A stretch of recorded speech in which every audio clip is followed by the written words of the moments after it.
Welcome back to Kaleo Kalihi Radio Edition. This is Alan Okami on AM 760 KGU, along with my guests Cheryl and Justin Waffle. I want to give a little mahalo to Jazz and the crew here for the beautiful gift of Hall's methylation. It's gonna help me get through the show here. Okay, so we were talking about wheat when we last left off, and I personally am a fan of Great Harvest. Thank you. I know from some conversations with the former owner at Waimalu that Great Harvest kind of prides itself on the quality and the employee retention. Absolutely. I mean, at the end of the day, even though that I look at my Great Harvest as a business, first and foremost, it's always been in my mind that I've had to make a difference in the community some way, shape, or form. We're not your normal, I guess, big box type of mentality towards business. We want to feel connected with the neighborhood. We put our stores in the neighborhoods, and at the end of the day, we also depend on the neighborhood to come out and support us. And in doing so, we hope to be very successful and be able to return and give back to the community as much support as they give us.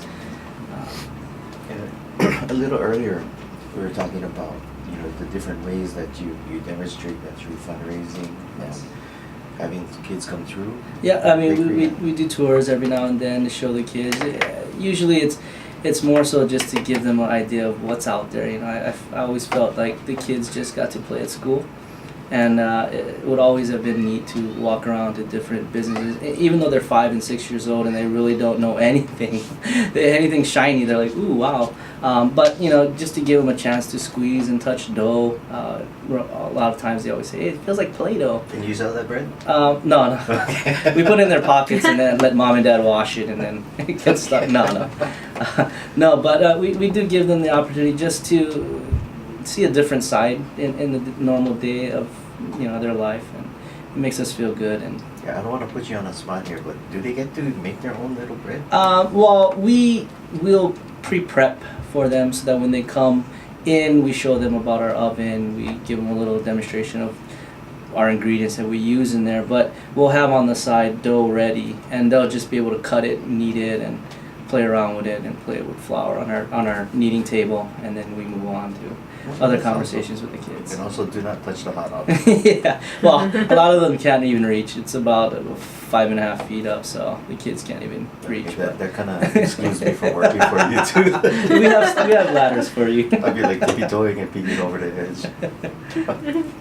One of the things I think is really appealing about Great Harvest is that let's go into the marketing a little bit.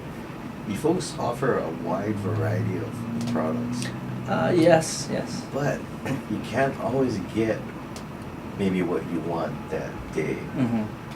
Well, I don't know if people notice, but every day we try to stay within 4 categories, which is, like we'll call it basic bread, but, we don't feel that it's basic bread, but it'll be our honey whole wheat or our harvest white. Those 2 versions which are the simple, perfect for sandwich kind of bread. Not to take away from the quality and the flavor, they're still very rich in flavor. And then we'll also try to do a savory, we'll try to do a dessert, we'll try to do a fruit or nut style for the most part, and we'll usually throw a 5th, whatever the baker feels like. But we try to stay within those 5 categories and provide something every day for it. The real popular breads will stick in twice a week or even 3 times a week. But you'll always be able. That's a lot of variety. Yeah. So we do 5 loaves of bread, and we are open 6 days a week. So we've got on the menu probably about 22 different flavored or different ingredients based breads out of the 30, since we do repeat a couple. I like when your baker is in the mood to make the pumpkin cheese. I mean, we also do breakfast stuff. We do scones, blueberry scones. It's not your traditional drier scone. We like to do it a little bit moister. We also put in cream cheese as well. So we always do blueberry and another variation.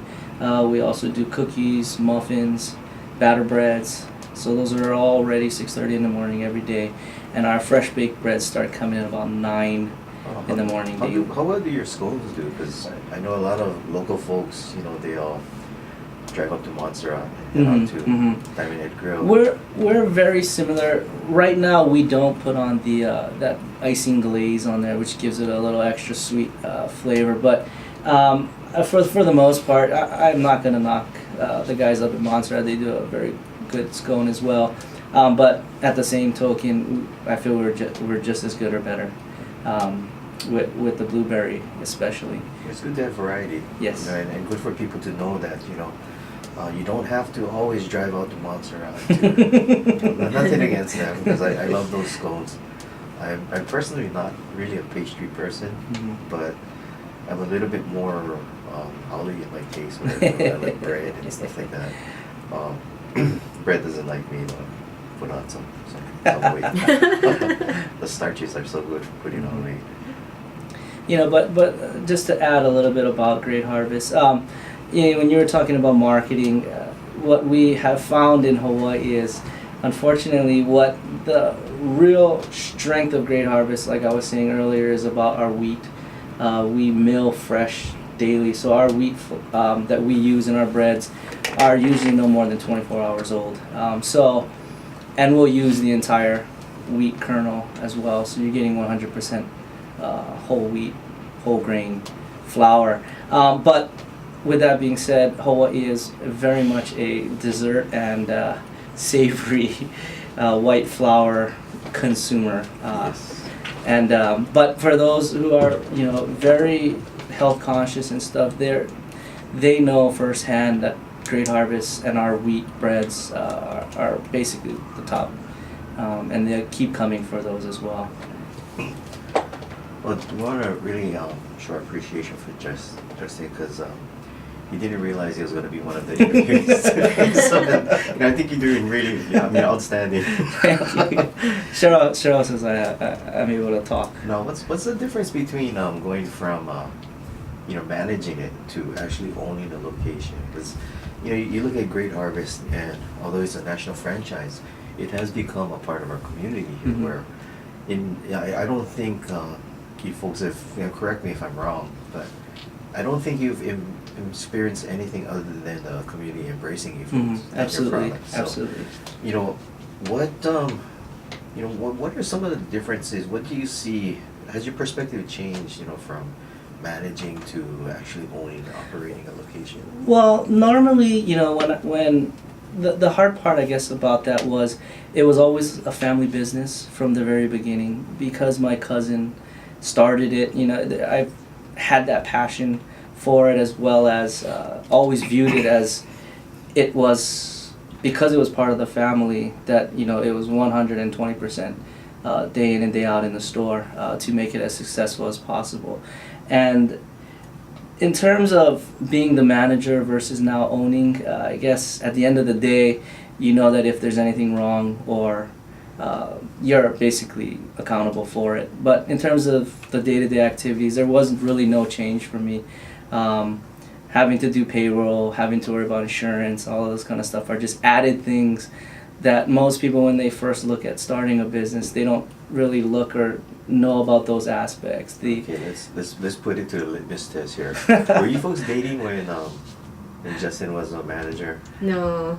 Okay, so we gotta get insight from you. No. Does he bring home his work? Yeah, Justin's always working. But I had to use that line. There is a difference, I guess, if you're going down that road with Cheryl. Walking up to her and saying, "Hi, I'm the manager of Great Harvest Bread Company. What can I buy you a drink?" It's not as powerful as, "Hey, you ever heard of that store, Great Harvest? I own it." And she, "Oh, really? Can you buy me a drink?" No. That's not what it Not at all. Okay, maybe in Cheryl's half we'll get the churro. Oh no, because it's family-owned, operated businesses are what I consider a pillar of our community. Where we have larger employers, which have the ability to employ a lot of people. A lot of times we lose that personal touch and the ability to affect people's lives by way of our employees. Can you tell us a little bit about the retention of Great Harvest employees? Why does it happen? Why do they choose to stay there? Well, I think first it's got to come from top down. When your employees can see that you are just as passionate about the business, it helps to have them buy in to the same culture and the same goals that I want to achieve, which is be a pillar in the community, being able to support organizations, schools, and that sort, and having like the best customer service. It helps that my employees see that I'm also doing it, because just because I own the bakery doesn't mean that I'll always be in the back of the office. When I'm there, I'm up at the front, I'm helping with the baking, I'm kneading some days, and basically the customers, they've gotten to know us really well, and being able to go up there and talk to them, shake their hands, and my employees seeing that helps to buy into what our goal is. Even though it's important for a business to be financially successful, nowadays there's a lot more involved, such as being environmentally responsible, and helping the community out. And so being a part of an organization who is doing more than just saying I'm going to go and chase the dollar helps to keep them moving. And I put my employees in a role to be more than just the front counter sales, or more than just the baker. I want the baker to go out there and tell everybody he has baked that bread for the day, or she has baked, not only has become accountable, but they become part of the company as well. And I think that culture helps to retain my employees longer. You better give a shout out to Brandy. Not only Brandy, but yes, my manager Brandy, and She's all been my there other. from day one. She was our first hire. That's and the stories she that I hear coming back from Great Harvest. basically has the same passion that she had from day one now, and how you talk about small businesses being, or family run businesses being, the pillar of the community. She has definitely been one of the pillars at my store as well. And from what I understand, there's also a really good system in place as far as the marketing, the presentation, the baking. Because I know you two just added a little one to your lives, and I'm assuming that would be really important. As maybe Cheryl needs. We wouldn't call it help because it's your baby too. Yeah.